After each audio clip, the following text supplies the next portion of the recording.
കണ്ണൂർ കായലോട് യുവതിയുടെ ആത്മഹത്യയ്ക്ക് കാരണം സദാചാര പോലീസ് വിചാരണയല്ലെന്ന് ബന്ധുക്കൾ പറയുന്നു. അറസ്റ്റിലായവർ നിരപരാധികളാണെന്നും യുവതിയുടെ ആൺസുഹൃത്താണ് മരണത്തിന് കാരണമെന്നും ബന്ധുക്കൾ ആരോപിച്ചു. റസീനയുടെ ആൺസുഹൃത്ത് പണവും സ്വർണവും തട്ടിയെടുത്തെന്നും ബന്ധുക്കൾ ആരോപിക്കുന്നു. റസീനയെ വീട്ടിലെ കിടപ്പുമുറിയിൽ മരിച്ച നിലയിൽ കണ്ടെത്തിയത്. യുവതിയുടെ മരണക്കുറിപ്പിൽ ഞായറാഴ്ച 3 കായലോട് അച്ചങ്കര പള്ളിക്ക് സമീപം കാറിനരികിൽ ആൺസുഹൃത്തിനോട് സംസാരിച്ചു നിൽക്കുന്നത് ഒരു സംഘം ചോദ്യം ചെയ്തെന്നും യുവതിയെ വീട്ടിലേക്ക് തിരിച്ചയച്ച ഈ സംഘം മയ്യിൽ സ്വദേശിയായ ആൺസുഹൃത്തിനെ കയ്യേറ്റം ചെയ്തുവെന്നും എഴുതിയിരുന്നു.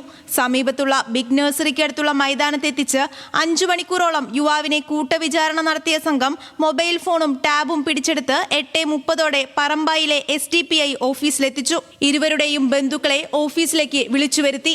രാത്രി വൈകിയാണ് യുവാവിനെ ബന്ധുക്കൾക്കൊപ്പം വിട്ടയച്ചത്. ബന്ധുക്കൾക്കും അയൽവാസികൾക്കും മുമ്പിൽ അപമാനിതയായതോടെയാണ് ആത്മഹത്യയെന്നും കുറിപ്പിൽ പറഞ്ഞിരുന്നു. ഇതിന്റെ അടിസ്ഥാനത്തിലാണ് പറമ്പായി സ്വദേശികളായ VC Mubasheer, KA Faisal, VK Rafnas എന്നിവരെ പിണറായി പോലീസ് അറസ്റ്റ് ചെയ്തത്. എന്നാൽ നിലവിൽ അറസ്റ്റിലായവർ നിരപരാധികളാണെന്നും യുവതിയുടെ ആൺസുഹൃത്താണ് യഥാർത്ഥ പ്രതിയെന്നുമാണ് ബന്ധുക്കളുടെ പക്ഷം. ഇഷ്ടംപോലെ സ്വർണ്ണമൊക്കെ ഉണ്ടായി, 40 പവനും കൊടുത്ത് കെട്ടിച്ചതാണ്. സ്വർണ്ണമില്ല, കുറേ പൈസ കുറേ കടം വന്നിട്ടുണ്ട് നമുക്ക്. പിന്നെ മക്കൾ ചെറിയ 3 പിള്ളേരല്ലേ, എനിക്ക് നോക്കാൻ കഴിയില്ലല്ലോ. ആൺസുഹൃത്ത് റസീനയുടെ ജീവിതം തകർത്തു.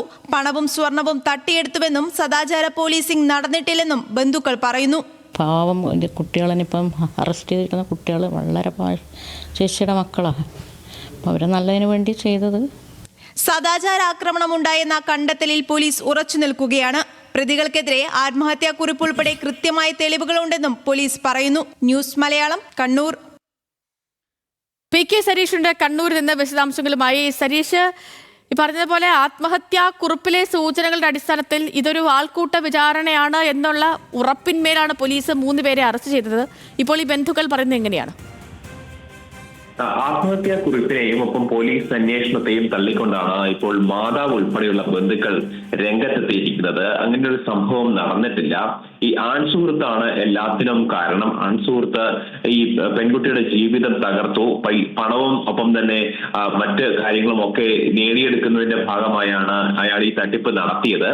ഈ നിലവിൽ അറസ്റ്റിലായ ബന്ധുക്കൾ അവർ നിരപരാധികളാണ് എന്നൊരു ഭാഗമാണ് ഇപ്പോൾ മാതാവ് മുന്നോട്ട് വയ്ക്കുന്നത്. അതുമായി ബന്ധപ്പെട്ട് ഈ ആത്മഹത്യാക്കുറിപ്പിൽ പല കാര്യങ്ങളും പറയുന്നുണ്ട്. പ്രത്യേകിച്ച് ഈ ഞായറാഴ്ച ഈ ആൺസുഹൃത്തിനെ ഈ പ്രതികൾ 5 മണിക്കൂറോളം തടഞ്ഞു വെച്ചല്ലോ എന്ന ചോദ്യത്തിന് അവർ പറയുന്നത് അങ്ങനെയൊരു സംഭവം ഉണ്ടായിട്ടില്ല.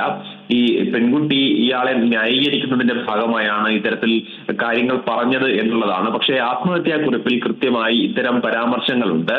അതോടൊപ്പം തന്നെ ഇത്തരത്തിൽ പോലീസിന്റെ അന്വേഷണത്തിൽ ഈ പ്രതികളെല്ലാം തന്നെ ഈ ആൺസുഹൃത്തിനെ തടഞ്ഞു വെക്കുകയും സദാചാര പോലീസിംഗ് നടത്തുകയും ചെയ്തിട്ടുണ്ട് എന്ന കാര്യത്തിൽ പോലീസ് ഉറച്ചു നിൽക്കുകയാണ്. അവർ പറയുന്നത് ഈ ആത്മഹത്യക്ക് ശേഷം വീട്ടിൽ നടത്തിയ പരിശോധനയിൽ ഇത്തരത്തിലൊരു ആത്മഹത്യാക്കുറിപ്പ് കണ്ടെത്തിയിട്ടുണ്ട്. ആ ആത്മഹത്യാക്കുറിപ്പിൽ പറയുന്നത് ഞായറാഴ്ച ഈ ആൺസുഹൃത്തിനെ ഈ പ്രതികളും മറ്റുള്ളവരും ചേർന്ന് തടഞ്ഞു വെക്കുകയും ഇത്തരത്തിൽ മർദ്ദിക്കുകയും ചെയ്തിട്ടുണ്ട് എന്ന് കണ്ടെത്താനായിട്ടുണ്ട്. അതുകൊണ്ട് തന്നെ തങ്ങളുടെ ഭാഗത്ത് തെറ്റുണ്ടായിട്ടില്ല എന്നുള്ള കാര്യമാണ് പോലീസ് പറയുന്നത്. ഓക്കെ സരീഷ്, വ്യക്തമാണ്.